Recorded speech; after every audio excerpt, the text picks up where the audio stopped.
You don't have a trash can? I do. I'll just throw it. I don't know why I would keep a bad cable. It's silly. It's so silly. All right, we should. You're wise beyond your years. Theoretically, be live. Yeah. All right. I think we're live now. Hello, YouTube.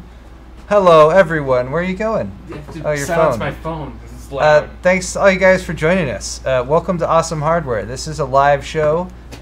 We talk about technology. We drink some beer. Sometimes we cuss. Sorry about that if you're offended by it. We're going to talk about a bunch of stuff today, including Skylake-X, next gen, 8th gen Coffeelake stuff from Intel. We got some new Fractal hardware. We got lots of fun stuff to talk about. We're going to stream the first half of the show. This is episode number 115, by the way, to my channel, Paul's Hardware. And then about halfway through, in about an hour, we're going to switch over to Cal's channel, which is called Bitwit. That's what it's called still, right? Still called Bitwit. Yes. New studio, same name. So we are streaming live right now for the first time. The first time anyone has ever seen the inside of Kyle's studio is right now, this exact moment. Well, I did upload like a video on Ultra, and also the Threadripper unboxing was here. We've been doing this blindfolded up till now, so that we could. So the reveal would be, people would be surprised. They'd see our authentic reactions. You know what? I purposely made it look like your garage, like a year and a half ago. I got inspired. No, my garage looked way shittier than this a year and a half ago. Really? I don't know. I mean, the wall. You have they did just do the nice, paint. Even color background. on the wall. That's true. It's yeah. But it looks great now. Your place looks great now. So now I got to step it up. I'm gonna try my best not to copy you exactly. Like instead of doing the shelves with like the RGB and stuff, as much as I would like that, because it looks good, I'm gonna have to do something else. I have no idea what, but it's gonna look. Shelves are my thing. I know you already coined shelves. No one else can do shelves. You trademarked shelves. Yep. Which is a dick thing to do. I do. I have really good shelves. Might as well try to trademark React. They're very sturdy, my shelves. I believe it. Anyway, we're just getting the show up and running right now, and so we do a few things at the beginning of each show, which includes talking about our stores. And if you'd like to help support our channels, you can check out our stores and buy some stuff. If you buy stuff during the show, we'll shout out your name at the end. My store is paulshardware.net. I have shirts, mugs, and pint glasses, and there's new shipping rates. I'm going to click here to view the new lower U.S. shipping rates. Look to the stores. Yeah, it's all in here. There's your table, so you get better shipping rates. So buy more things now because of that. Kyle's store is bitwit.tech/store.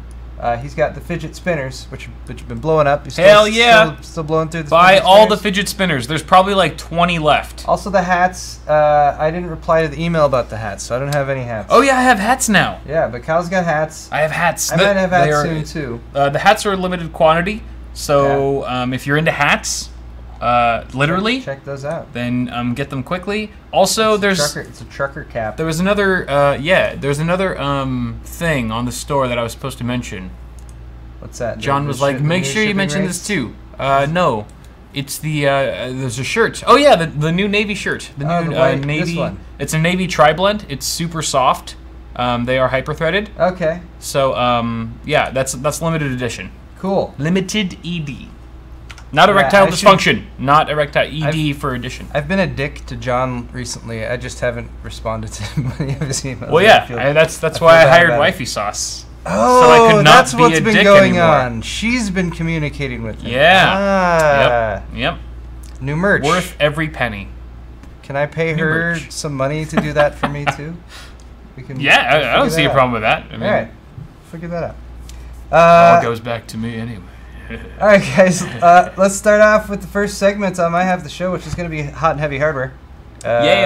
Computer hardware. That's what we're going to talk about, and the biggest and hottest computer hardware right now. No, coming soon, possibly. Oh. No, confirmed, coming soon. Intel's what? Oh, I'm sorry. What's going on? Oh no. Intel's 18-core i9 7980XE, the Extreme Edition, is going to be launching September 25th. For a cool $2,000. What? $2,000. Wow, that's a lot of money. We already knew this. Intel originally talked about this at the beginning of June. They were like, hey, the new Skylake-X processors. And they're like, oh, by the way, all those really nice 12, 14, 16, and 18 core ones, those aren't available just yet. They're coming soon. Soon ended up being September 25th for the 18 core 36 thread i9-7980XE, as well as the 16 core 32 thread i9-7960X. That's going to be $1,700. So $1,700 for the 16 core. That's $700 more than the Threadripper 16 core, by the way. $1,400 for the 14 core 28 thread i9-7940X. Those are September 25th, but sooner than that, on August 28th, we'll be able to access the $1,200 12 core.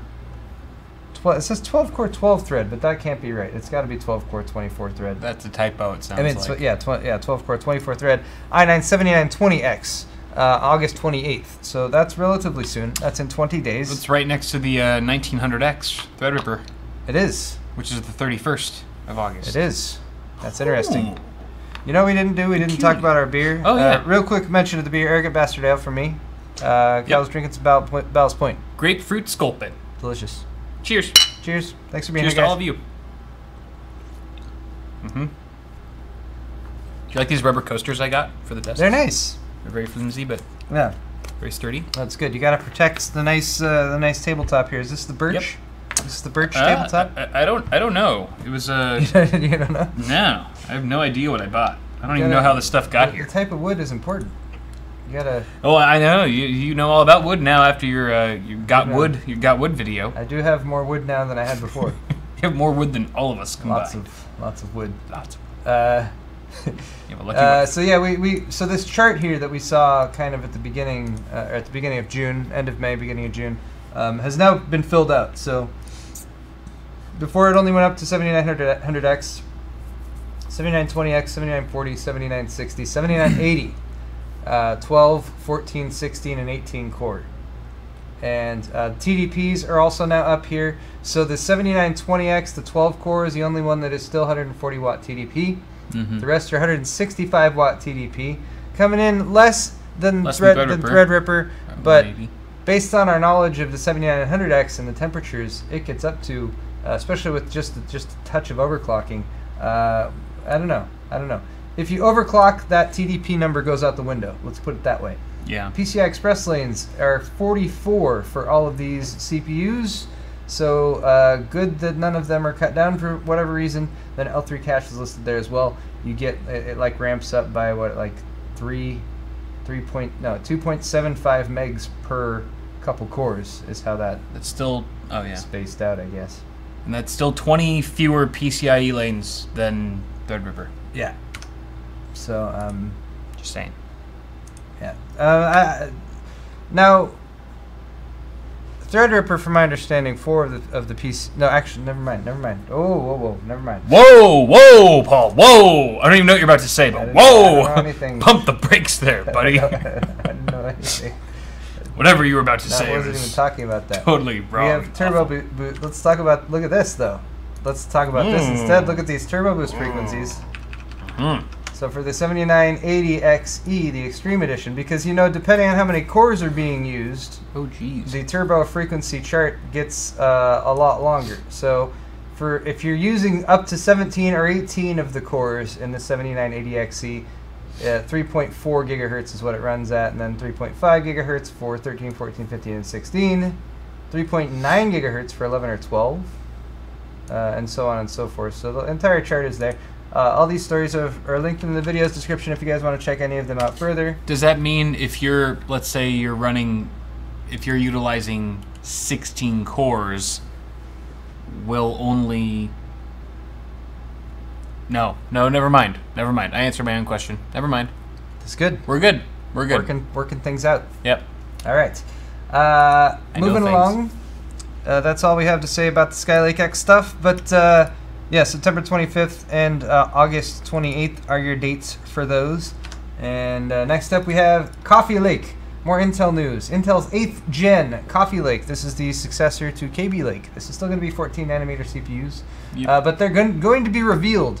Intel today announced the revelation of a reveal that will be happening in the future. A revealing reveal. The revelation of the reveal has been revealed. Sexy. They're going to be throwing shade on AMD because it's going to happen during the eclipse on the 21st. because there's an eclipse on the 21st. All of you are probably aware of that because I don't know if you guys have been experiencing this, but I have. I've heard all about this eclipse. The eclipse, I feel like, people are already going crazy about it. Like where online? Like on Twitter? I don't know. It must be Twitter. Maybe that's it. Maybe it's just Twitter. Possibly. Anyway, though, the eclipse is on the 21st. So yeah, they're gonna have a live stream, and they're going to reveal a lot more details we can presume about Coffeelake. More details will be revealed later in this show, assuming that leaks are accurate, because later in the show, when we get to the news segment, we're going to talk about some leaked Coffeelake slides. Yeah. But for now, since this is hot and heavy hardware, and I'm not really following the rules for hot and heavy hardware, but I don't care. I don't care. There are no rules on this show. We're going to talk about the new Fractal Anarchy. case. This is the Define C Tempered Glass series. Woo! Fractal Design, often reluctant to just jump onto the bandwagon for the latest trend, but you know, after you can see, say, for example, the transformation that happens with something like a Define R5 when it is lovingly handcrafted and modded to add a tempered glass side panel window, I mean, that's not the type of thing that just goes by the wayside and people forget about. Yes? Anyway, so Fractal now has put the tempered glass... I can't tell if you're being serious or not. I'm talking about Arctic Panther. Oh, right. Oh, yeah, I remember that. Gotcha. You're freaking stupid. Anyways, stupid computer. Worst looking computer I've ever seen. Shut up. It's a good computer. Please. It's better than Pink Panther. Pick a HP Pavilion over that garbage. Where's your computer anyway? Where's Hotline is still at home. Oh, it's the one system I haven't brought over yet because I still love it too much. Well, anyway, this is the Define C Tempered Glass, Define C TG, and Define Mini C Tempered Glass. Yay! Fractal and tempered glass. Yeah. So you got a full-size ATX as well as a micro ATX version of this case. Same case layout, same internals, all that good stuff. But tempered glass side panel window. Woo! It looks like there's some sort of covering thing here that's on the tempered glass. It's not just a clear piece. Oh, the black border. The black border going around the edge. Nice view of the inside.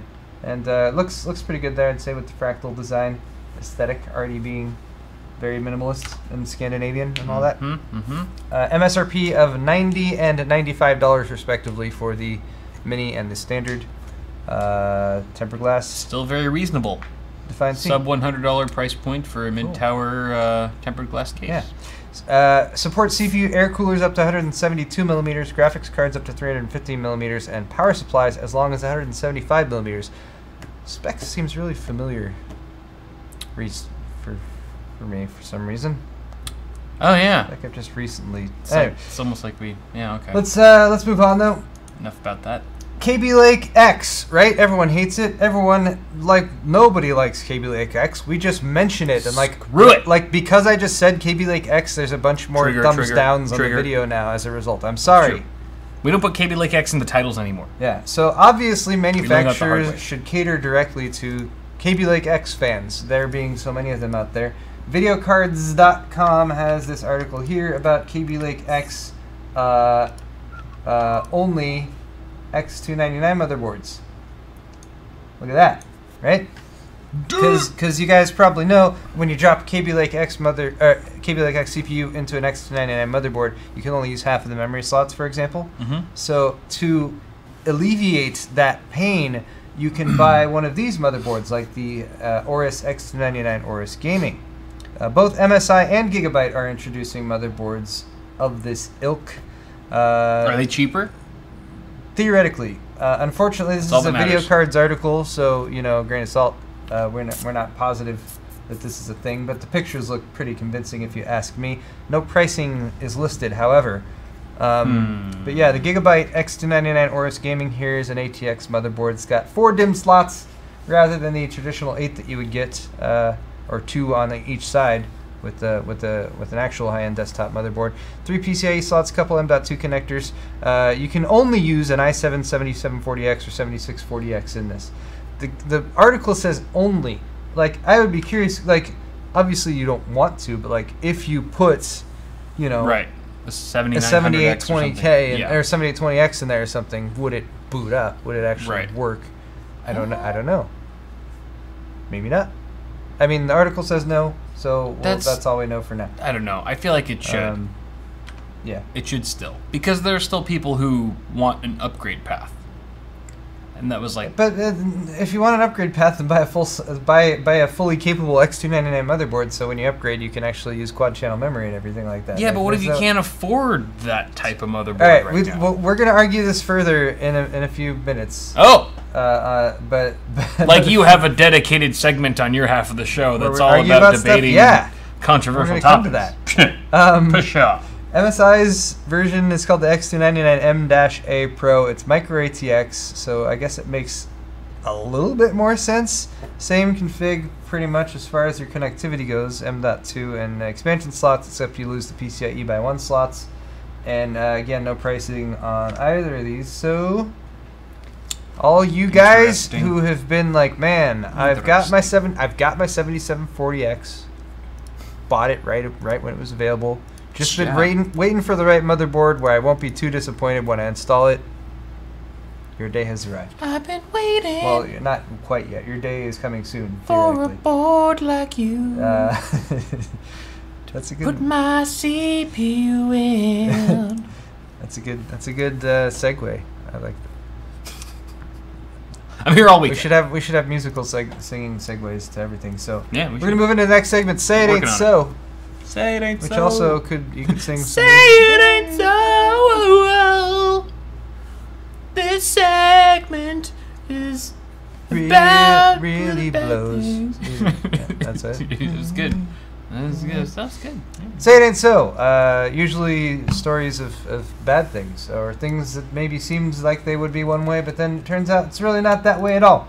Oh. Also, credit. Jesus. Full credit and a link in the description to Level 1 Techs because I watched their news show.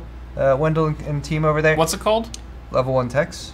Their news show. The show though, it's just called. I think it's just Level 1 News or something like that. Anyway, but they posted their video yesterday, so I stole like most of these stories from them, just straight up. Good people to steal from, though. Yeah, if you're going to steal information, steal it from those guys. Yeah, and there's a lot more terrible things that are going on in the world that you can learn about from their show. So again, link in the description. But let's start out with Verizon's new rewards program, which also just so happens to track your browsing history. So if you guys have any family members who aren't so tech savvy and might have heard about this new program from Verizon, maybe give them a heads up about Verizon Up. That is the name of this new program. That's a terrible name. It's called Verizon Up. Terrible. Verizon Up. Verizon Up. Verizon Up. Oh, Verizon Up. Back in the street. My time took my chances. Yeah, that's. Alright,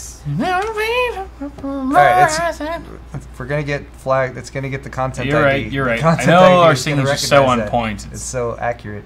The algorithm gets confused. So Verizon Up will actually, so the plan on its face seems kind of cool. It awards users a credit for every $300 they spend on their Verizon bill. And you can redeem that credit towards various rewards. The device dollars you use towards your next device purchase, you can use for discounts on accessories or for partner rewards. So it seems like a very nice occasional thing to get for regularly paying your cell phone bill.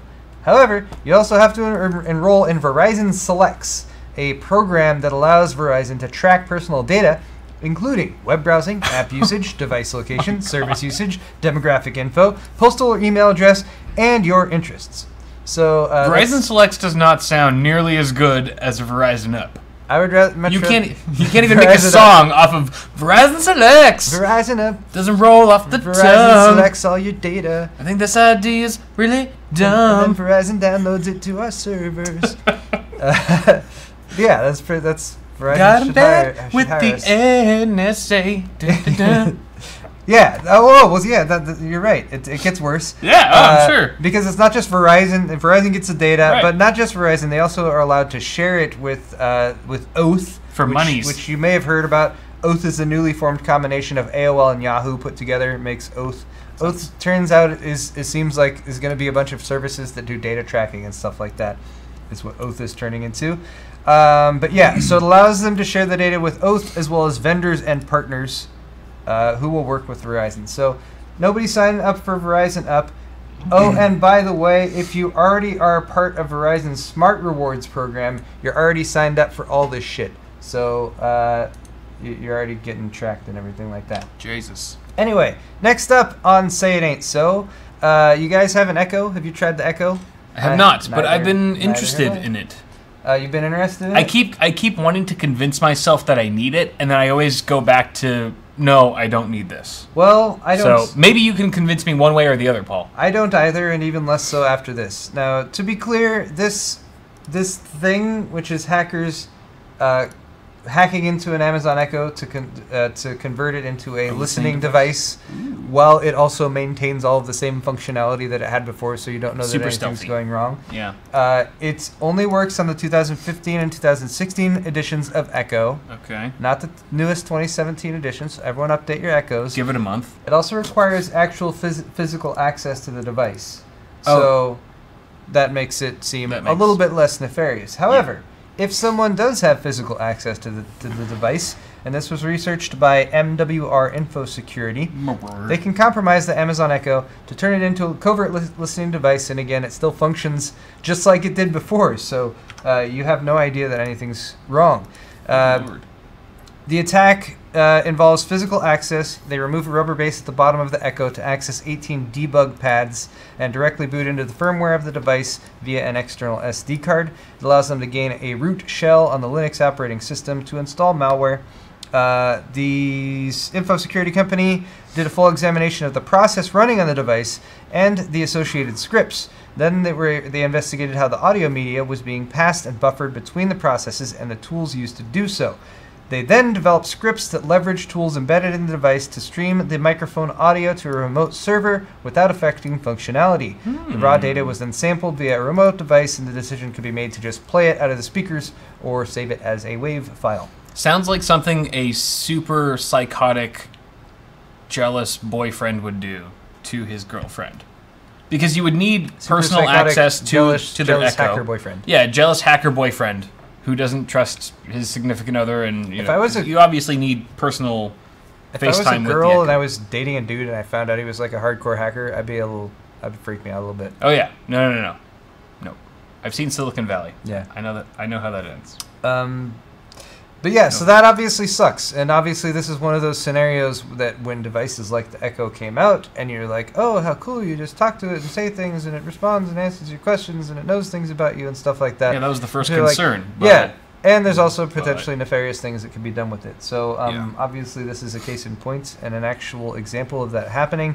But again, newest 2017 edition apparently has some other protection around those the pads that they're accessing to get into debug mode or whatever. I think the Echo is also like extra shady because it doesn't have like you don't connect a monitor to it. It's all audio. So there's no way, even if you were tech savvy, like I don't know if like you could actually like look up a list of processes that were running or something like that. Maybe there's a way to do that for the Echo, but I just feel like it's maybe even harder to detect. Well, with no visual aspect. The article does include, and the article is from helpnetsecurity.com, by the way. But it does have a few risk mitigation things you can do. If you have an Echo and you're like, holy crap, what if my Echo has this, right? Like, maybe there's somebody out there right now. Number one, destroy it immediately. Well, you might not need to do that. First off, you can make use of the mute button. So if you know you're not going to be using it or off hours or something like that, mute it and then it's not listening anymore. They also have an Echo version that like you have to touch in order to turn it on, which I think makes a lot more sense. Monitor for unusual activities. You can do trace routes and that kind of thing to see where your network traffic is going, and if there's network traffic going at times where it shouldn't be, when nothing else should be going on. And then definitely purchase only directly from Amazon or trusted retailers, because this is something where like, hey, I got a really good deal on my Echo from some like shady ass company because yeah. Like, you're saying buy the Echo from trusted retailers. Yes, only buy the Echo directly from Amazon or a trusted retailer, because there's certainly been problems with compromised devices being sold in the past. And certainly when you go into marketplace sellers, like on places like Amazon, that kind of thing, you might buy it from eBay. Open yourself up to more risk. Yeah, or buying on eBay or something like that. I got it for such a good deal, bro. It's like from Hacker 350, like 69.69, like shipped straight from Russia. Yeah, he's got like at least a 60% approval rating. It's like there's all the packaging was open and there's some wires sticking out the back. But still seems to work. All right, so moving on. Now that we freaked out anyone who's using an Echo. Everyone's just gone ahead and destroyed theirs. Everyone's just destroy it, kill it with fire. All right, so Coffeelake CPUs, right? We talked about those a little bit. Woo. Are any of you guys possibly already using a Skylake or Kabylake CPU on the mainstream platform with the Z170 or Z270 chipset and the LGA 1151 socket and thought to yourself, these Coffeelake stuff sounds pretty interesting. They might be doing hexacores on it. Maybe I want to upgrade. You're probably not going to be able to do that. In fact, no. In fact, according to ASRock, as well as according to Gordon's contacts directly from Intel, the new Coffeelake CPU will not be compatible with Z270 boards. Boo.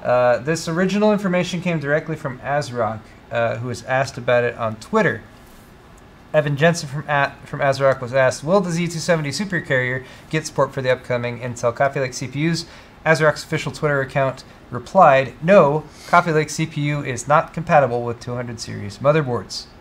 So, Javis. That sucks for anyone who was considering that as a potential upgrade path. It also sucks considering Intel has been suffering from a pretty constant slew of negative press recently due to some of their decisions and the fact that there's competition now and people have choices and that kind of thing. Yeah. So I'm sure this isn't going to sit well with a lot of people because it also goes back to some like historical criticisms of Intel. Like on their mainstream platform, they've had really bad situations in the past where they've introduced a new platform and then like a year later, like right before Sandy Bridge was Nihilum?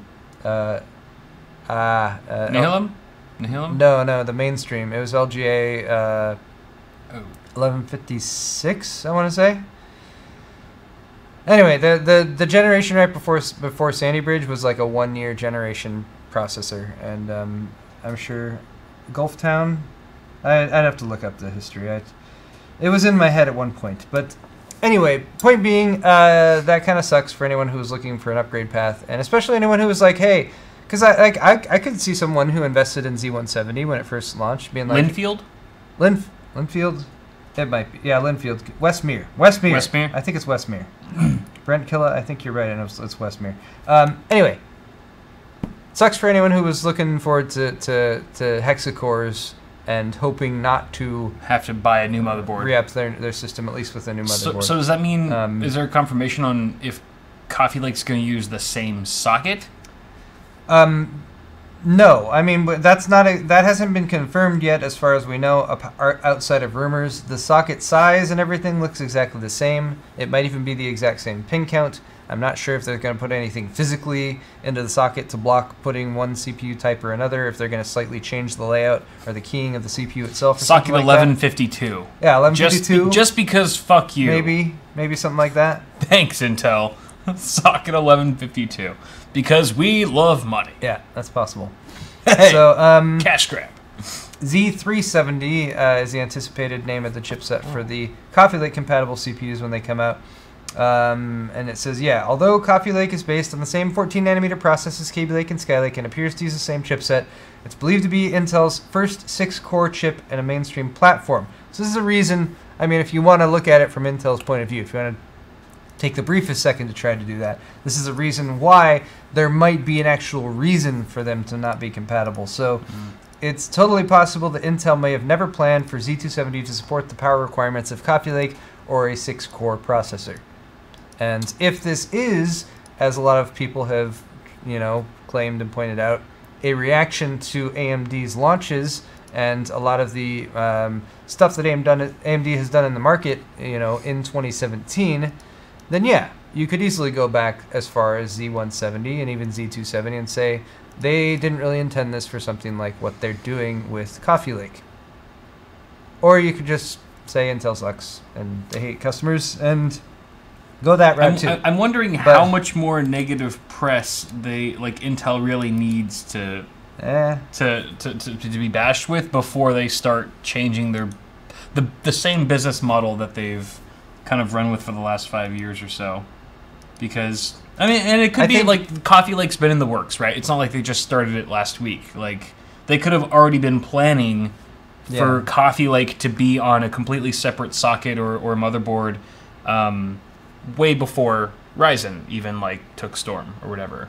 Yeah, so I mean, so it's going to take a while for the response. I feel like it's going to take a while for Intel's true response to all the crazy shit that AMD's been doing this year, because like Coffeelake and all those like the technologies that are coming out this year were probably forged way long ago. You know what I mean? They have a long roadmap usually. Yeah, but it's interesting. Anyway, interesting. Sorry to disappoint anyone with that news if that's something you were actually looking forward to. Oh dang it! I just closed the link for my next story. Hold on 1 second. I need more beer. Need more beer. I'll be right back. Kyle's wife Heather is here, and she has promised to bring us more beer during the show if we need it. So that's pretty cool.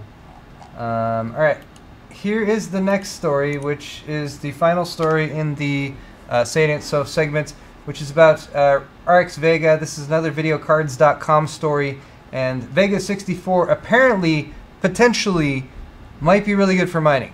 And that might be really bad news for anyone who might have potentially wanted to buy a Vega GPU.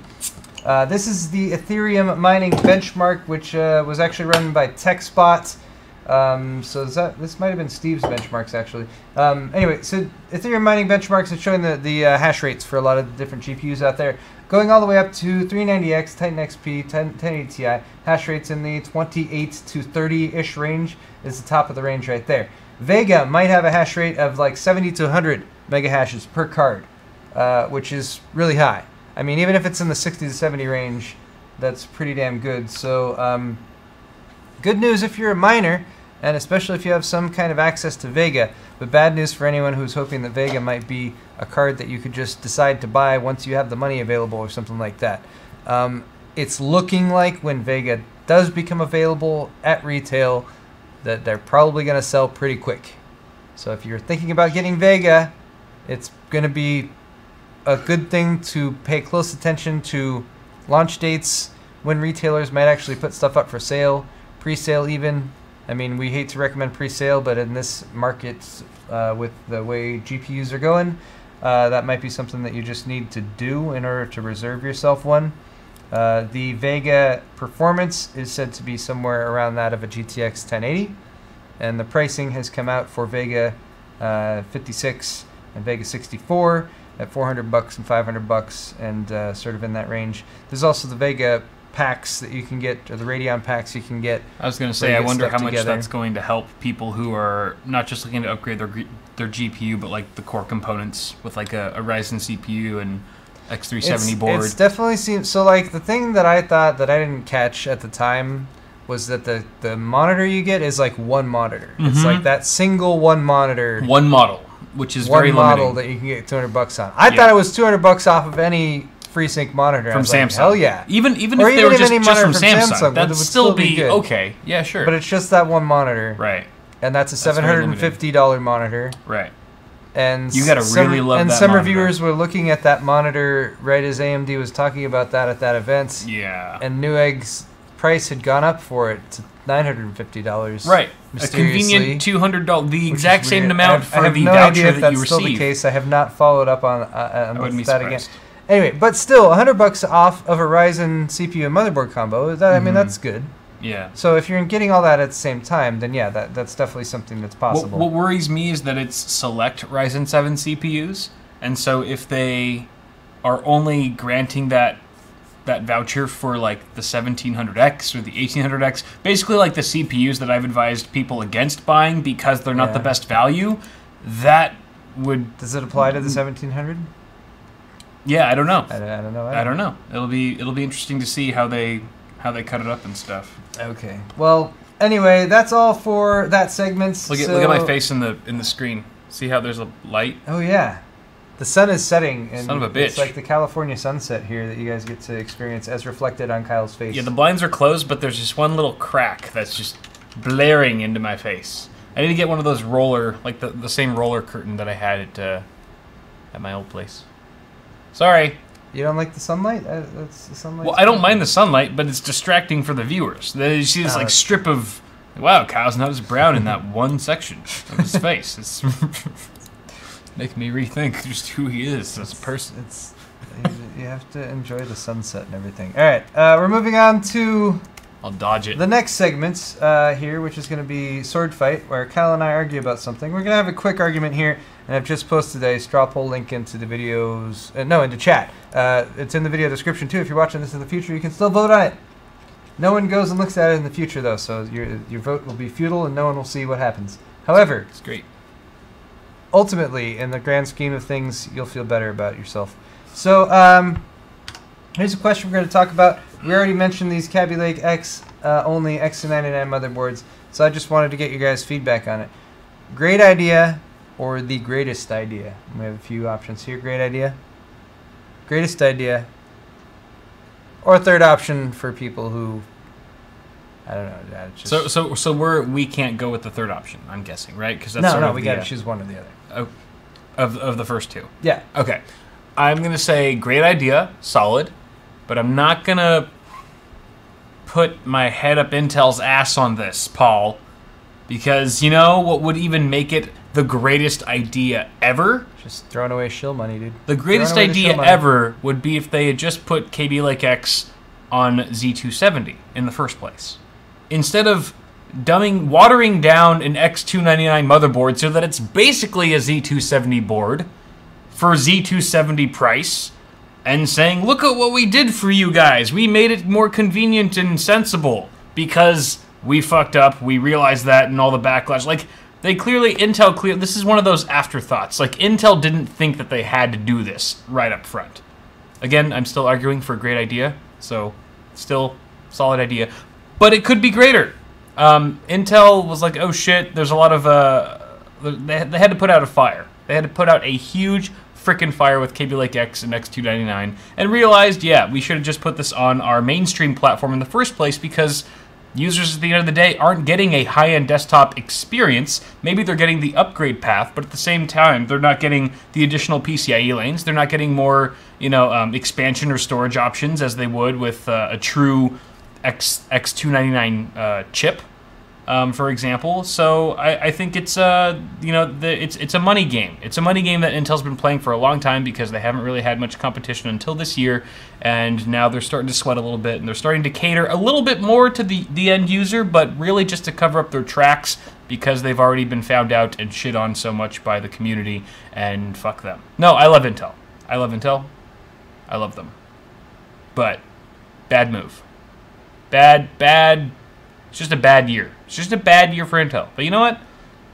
We have bad years. We have bad months, bad weeks. It's okay. Intel, it's going to be all right. It's going to be okay.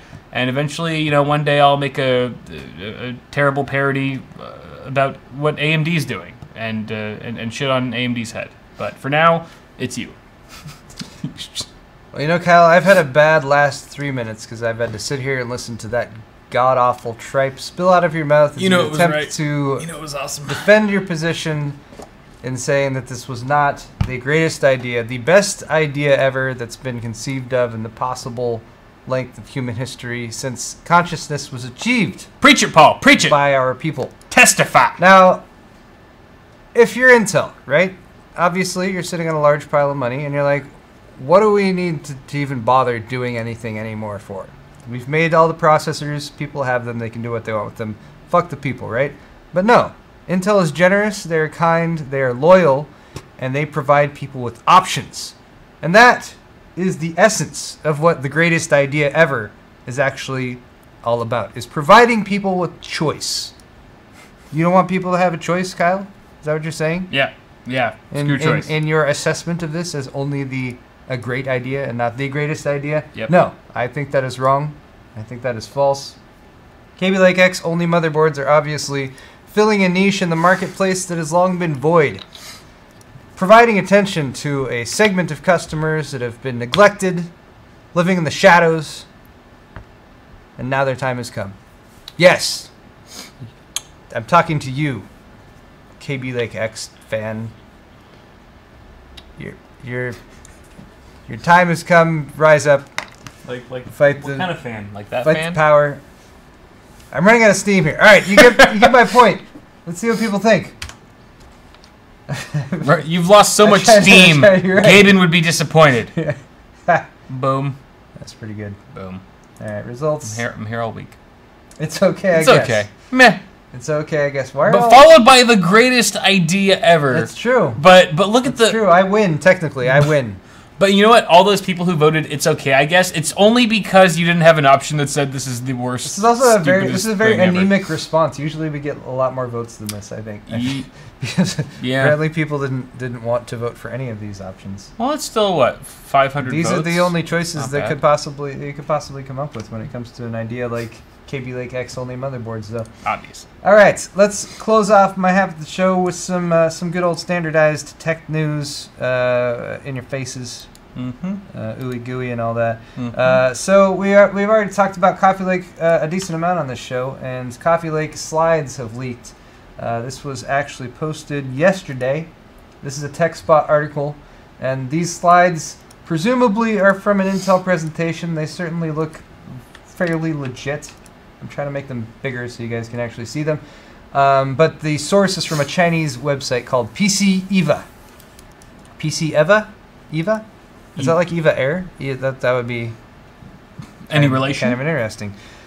So Coffeelake, as has already been expected, is featuring hexa-core CPUs, 6-core processors on the mainstream lineup, 24 PCIe lanes, although that is via the chipset, which is essentially, I believe that's the same thing you get with Z270, right? Yeah. That's a broken off 4 lanes. Yeah, that's the same thing you get with Z270. So it's broken off 4 lanes directly from the chipset, the CPU, sorry. which then goes into the chipset, the DMI, whatever the version of DMI they're on. Dimmy. Anyway, Coffeelake-S may be the first series to be a part of the Z370 chipset, and then potentially following up with a Cannon Lake refresh. So, even though these CPUs are coming out fairly quickly, when you consider that Skylake only came out at the beginning of 2017, you can see here in the desktop product roadmap 2017 and then 2018. With Skylake-X and Kabylake-X filling in the top line, the high-end desktop segment. Kabylake-S right now being replaced by Coffeelake-S soon, but then potentially by the end of Q1 2018, which isn't that far off. Wait, that's also Coffeelake-S. With the Cannon Lake PCH. More SKUs from Coffeelake-S maybe rolling more into Coffeelake-S 2018? SKUs, I guess. And then on the end series process, the so the it low says power 6 ones. and 4 core for Q3 and Q4, 6 and 4 core, and then it goes 6, 4 and 2 there's gonna core, be a refresh? 95 watts. Cannon Lake. I thought. Oh yeah. So Coffeelake. So This is Cannon Lake PCH. Is Cannon Lake the chipset? That's strange. I don't know. I don't know how to interpret that exactly. It's confusing. Confused. Anyway. Confused. Point is, the chipsets show Coffeelake-S extending to mid-year 2018. And then, yeah. We might see Cannon Lake CPUs on these in 2018. Who knows at what point that might happen. That chart seems to indicate somewhere pretty close to beginning of 2018, which might be like a CES time frame. Often they try to line these up with large trade shows, that kind of thing. But the chipset that as it launches is going to have support for some cool stuff like 6 PCIe Gen 3. I'm sorry, PCIe. What am I talking about? 6 PCIe. That's supposed to be USB. I'm sorry, USB 3.1. Oh, PCIe 3.1. That's what I was reading. I was like, what is that? That makes no sense. 6 USB 3.1 Gen 2 ports, out of a total of 10 USB 3.1 overall available ports. But when Coffeelake-S comes out, so maybe there'll be a refresh of Z370 motherboards. This is where it gets very confusing. Coffeelake-S refresh is going to support USB 3.1 Gen 2. Because you all know USB 3.1 Gen 2 Gen 1 is way better than USB 3.1 Gen 2. Gen 0. Yes, USB 3.2 Gen 1 is the new shit that's really good. 20 megabits per second? Gen 20 2. gigabits per second? Whereas USB 3.1 3.1 Gen Gen 2 1 sucks now because it's only 10 gigabits per second. I believe that's correct. Wait, so you're saying were you saying USB 3.1 Gen 2, Gen 2, or Gen 1? Were you using 2 gens in one thing? No, 3.2. Oh, 3.2. It's 3.1 and 3.2. Ah, haha. It's supposed to say 3.2 Gen. Why did this get mixed around? Anyway. Yeah, I was reading the notes. 3.2 Gen 1 is USB. The naming has gotten so confusing. It's really irritating. Yeah. Anyway, also Thunderbolt 3.0 with DisplayPort, support for quad-core audio digital signal processing as well. Will be added in the refresh, but not necessarily available for the stuff from Coffeelake coming out this year. So I get confused. Was USB 3.1 Gen 2 a thing where it was 10 so gigabits USB per second? 3.1 just is 5 gigabits per second. Right, because it was like a glorified USB 3. USB 3.1 Gen 2 was 10 gigabits per second. Got it. Okay. USB 3.2 Gen 1 is going to be 20. Isn't 20. Gotcha. Pretty sure that's correct. Okay. I'm assuming that everything you said is correct. I sure hope that's correct. Okay.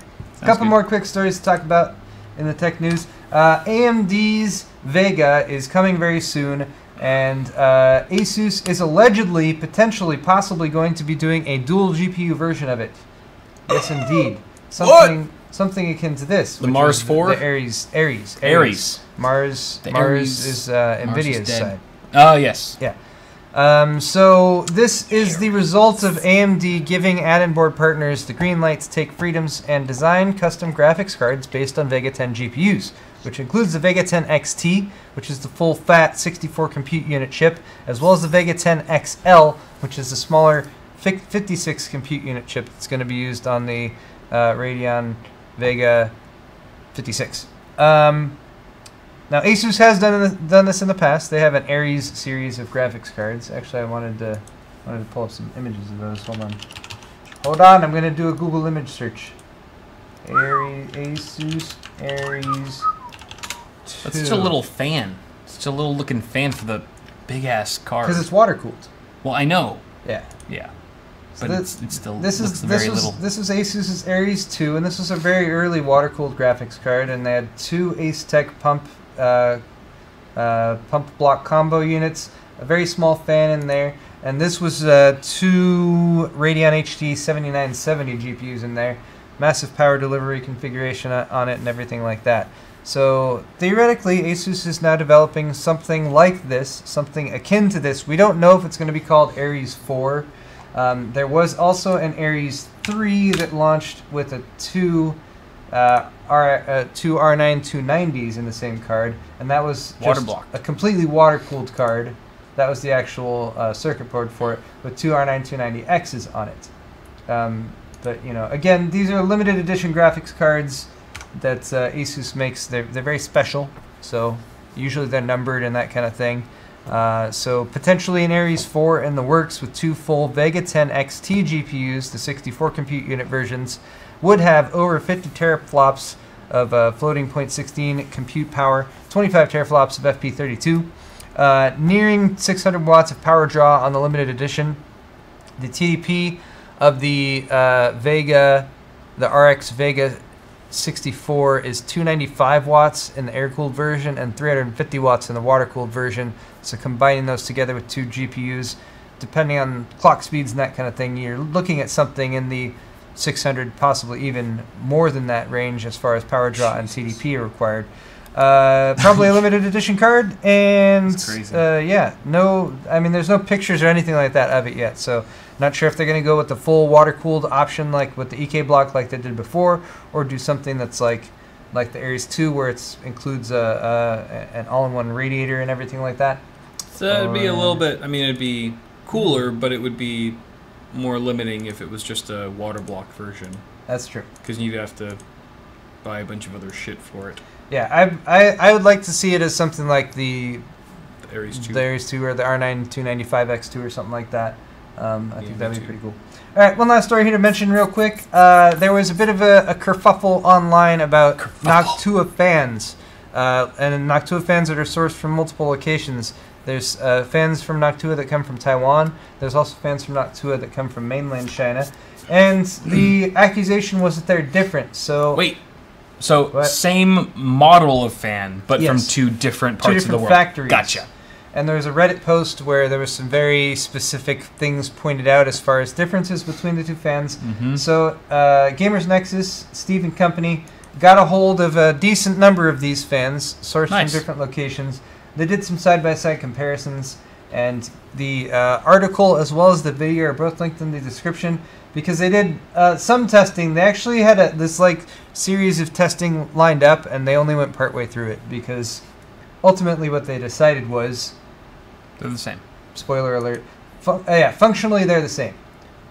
You can see here, manufactured in China, the one on the left, and manufactured in Taiwan is the one on the right. And there's actually some difference in the coloration, because they're different dyes and that kind of thing from different parts of the world. Mm-hmm. However, when it comes to actual functionality, it does appear that the Chinese-sourced fans from mainland China do perform just as equally as well as the ones from Taiwan. So good job, Gamers Nexus. Gamers Nexus. Gamers Nexus.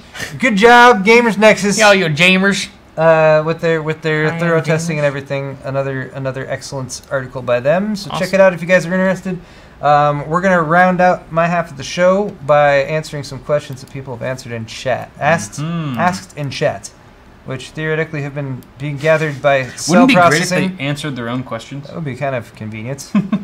Cell Processing, our excellent moderator who's been gathering these. Thank you, Cell. You're super awesome. Automatic Matt, our first donation of the day. Sorry, that was a burp. I'm okay. $10 from Automatic Matt. Hey guys, join the army, and I ship out on September 18th for 3 months with no internet, so expect bigger donations next month. Bless you. Sorry. Also, please do the Torque Heil and the HTPC Paul before I ship. Yeah, the office tour for sure. September. That's on you. Oh yeah, of course. That's coming soon. HTPC, theoretically, if stuff would stop launching, there's launches just I know. they keep happening. We have no free Like, time. all right, I'm going to take care of that. I'm going to get through that. I'm going to benchmark all that stuff, and then I'm going to get... Okay, oh god, there's another one right at me. While all of you are at home going like, yay, a new big launch from Intel or AMD, like all of us reviewers, just so you know, every time we see one, we're like, fuck, usually god get damn it, there excited goes about like, it, but there goes my month of August. It's like there the goes my high-end September. desktop stuff and everything. It's been so nonstop. So Cutthroat, man. yeah. Thank you for your service, Automatic Matt, or Yes. your future service, and hooah and all that, depending on where you're going. Scott, $6.66. Would Doom Guy or Duke Nukem win in a fight? Paul, finish your HTPC already. And Kyle, stay Work in gangsta. progress. Thanks, ladies. So Doom Guy Paul, or as he Duke mentioned, Nukem?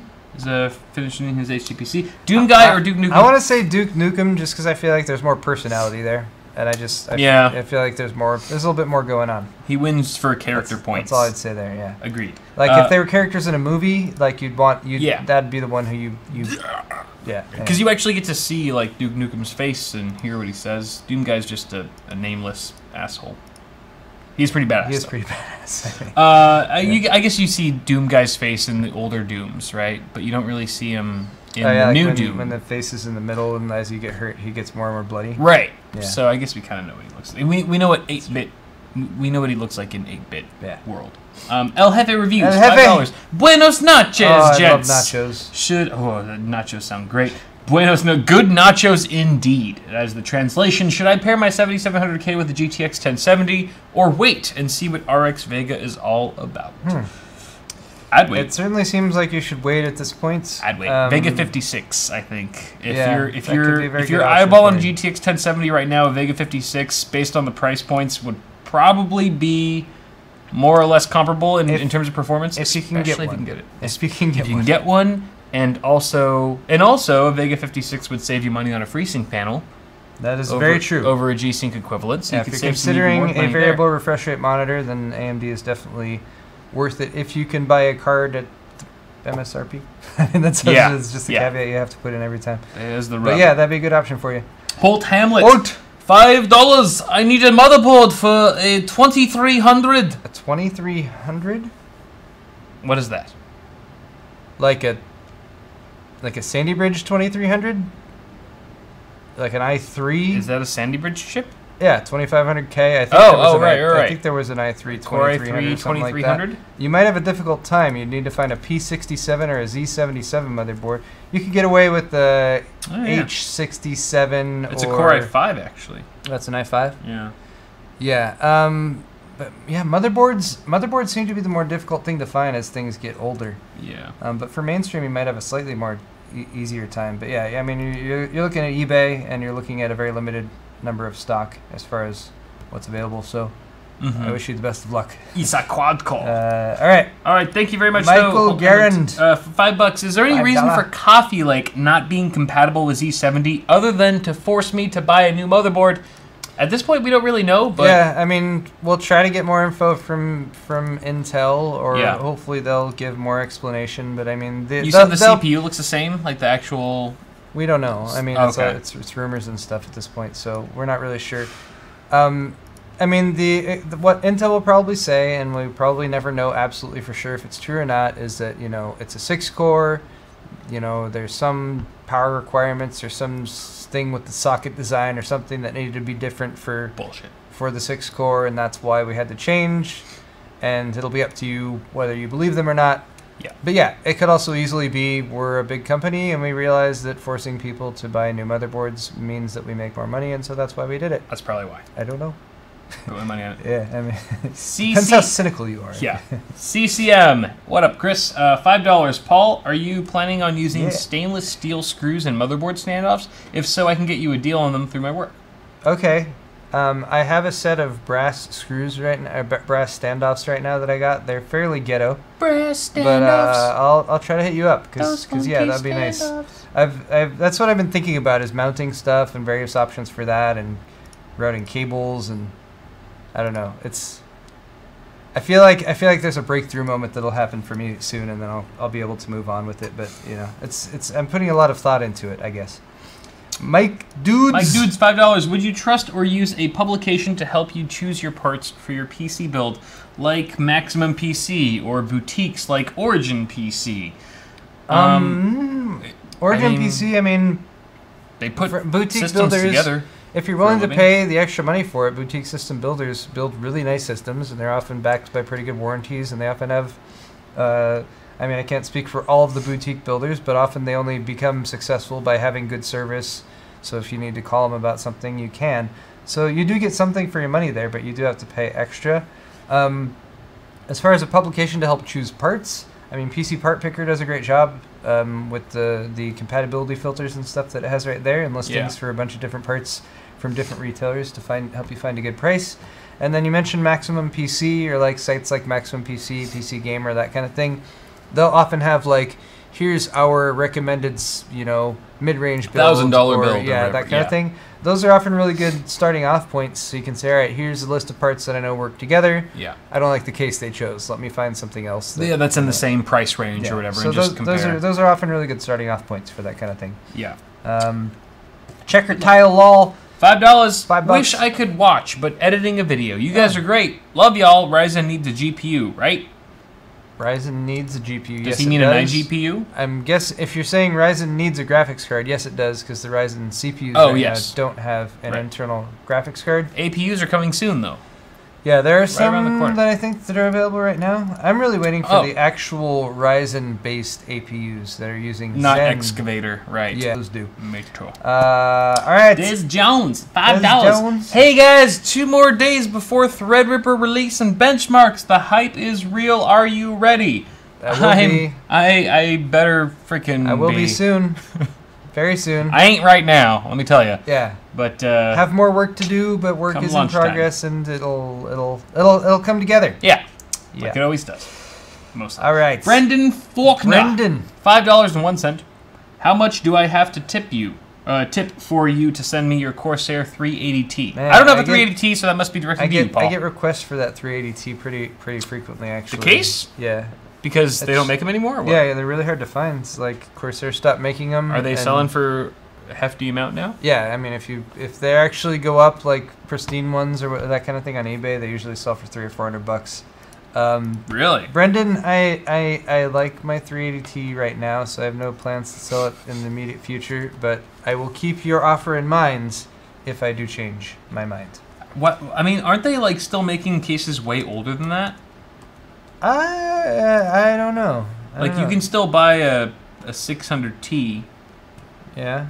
Like which is even. I mean, older. there's also some cases they just produced a lot more of, so there's a lot more of them available. Surplus. Yeah, there was 380. Let's see what happens if we write 380T in Amazon. nothing. It's just adapted. Yeah, it's not even there. Nothing. It's not a 600T, a case that's what 7, 8 years old now, is more accessible than your 380T. You hold on to that case for dear life, sir. Keeping it forever. There'll be people finally raiding your Matt Grimes capping things off with a $100 donation. $100. Thank you so much, Matt. It says, Kyle, sing that it. is very generous. Kyle, sing it. It's not Intel's day, week, month, or even their year. AMD will be there for you when the cores start to pour. You. Oh, I see. Their lyrics. Their lyrics to the Friends theme song. The Friends theme okay, song. all right. I have to sing it now. Not Intel's day, week, or month, or even their year. Oh, okay. It's not Intel's day, week, month, or even their year. AMD will be there for you when the cores start to pour. AMD will be there for you like they've been there before. AMD will be there for you 'cause you're there for them too. That's good. I like the lyrics. That was definitely worth. It was $100. the cadence and everything. It went along with it. We got a little bit of falsetto in there. Thanks. Like harmonized. We're professionals. Yeah, we should do that all the time. Claps all around in chat. Thank you. Round of applause. All right, guys. Round of applause. Finally, we have some Johnsons, I believe, to shout out for people who have purchased stuff during the show. Gonna run through these very quickly. Yes. Once my email loads, I have five. I have 5 Johnsons. 5 of them. Pamela. 5 of them all. Or Anthony. Anthony or Pamela. Anthony. Either of you both get a Johnson And for the Zero Insertion Force shirt. Woo. Thank you for grabbing one of those. And then we got, I'm sorry, I have 4 Johnsons. We have a Johnson for Anthony. This is another Anthony, a different Anthony. Anthony. Thumbscrew shirt and an English pub glass. Woo. Thank you so much. Woo. Johnson for Nick from Washington. Got the pub glass as well. Thank you so much, Nick. Nick with the big brains. Exactly. And finally, Mandy or Mark. More? From Hawaii. Mark. Ooh. Hawaii. Aloha. Hawaii. Yeah. So Mandy and or Mark got the thumbscrew beanie. I didn't know beanies were a thing in Hawaii, but I guess there it is. All right. Thank you so much, all of you people, for purchasing things from my store. And I've got a couple here. Pamela, is that a double Johnson? That's I believe. Johnson. Double Johnson and Pamela. Pamela and Anthony. Pamela and Anthony. Thank you very much for picking up a Bios Flasher shirt. Panthony. Panthony, and we've got one for Alex. Alex Johnson to you, sir, for picking up a Bitwit logo shirt and Bitwit logo in dark gray. You got 2 different flavors there. We've also got one from Mandy. Double Johnson to Mandy. And Mark, who's being shipped to. Fidget spinner and words in a circle pint glasses. Beautiful. Just a couple more here. Nick, is a Johnson to you. Nick. Thank you very much for picking up some glasses. Johnson for Nick. Good old Nick's. And then Gene for picking up a white logo navy tri-blend. Nick, it's double Johnson. Nick, it's double Johnson to you, sir. And then finally we've got one for Rob. Was Rob? Thank you, Rob. Rob Davis. Rob D. Rob D. Rob Big D. Big D. Big D. Thank you, Rob D. Big Rob D. Thank you so much. Woo! All right, thanks you guys for watching. We're going to switch over to Kyle's half of the show. The link to that is not in the description. The link in the description is to Kyle's YouTube channel, so you can at least go there and try to figure it out. I'll try to update that very soon. Thanks for watching, though, guys. Thumbs up button on your way out if you enjoyed it. We'll see you all really soon. And